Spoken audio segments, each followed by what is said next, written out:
Bienvenue pour cette dernière matinée de notre colloque du Graphe Saint-Cyr, donc consacré aux jeux et aux frontières entre sphère publique et sphère privée. Donc ce matin, on débute le dernier atelier, le troisième atelier, donc avec deux intervenants que je vais pouvoir vous présenter tout à l'heure et qui vont nous apporter je pense, de quoi nourrir notre réflexion sur un enjeu qui n'est pas mince. C'est donc, vous voyez l'intitulé derrière moi, l'élargissement de l'espace public à l'heure des réseaux numériques. Donc la question qui est posée, elle est quand même assez fondamentale. C'est de pouvoir faire un petit retour sur qu'est-ce que c'est que cette révolution numérique.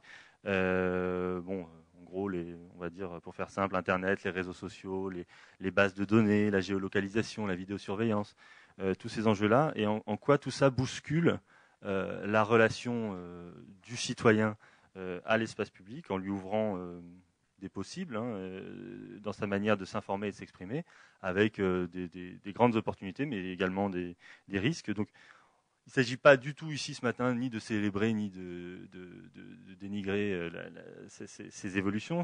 Tout ça, ce ne sont que des outils qui peuvent être au service, on l'a souligné à plusieurs reprises au cours de ces journées, du meilleur, c'est-à-dire l'organisation de l'action collective. On a pu le voir récemment dans les pays arabes à l'occasion des révolutions. Également le développement des citoyens acteurs aujourd'hui qui s'emparent d'une nouvelle forme démocratique, une nouvelle forme d'agora, l'agora numérique. Et puis les risques, on les connaît. C'est l'effet peut-être des fois un petit peu possiblement panoptique, on va dire,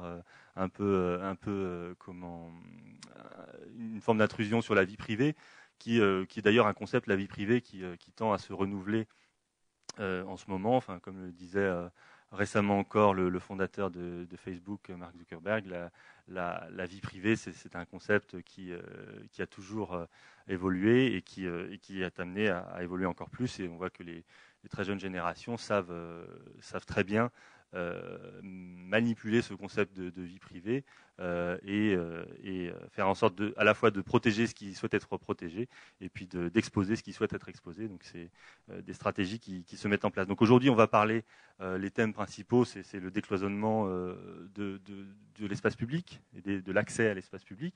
C'est également la circulation de l'information qui est plus importante, qui est plus ouverte, plus rapide.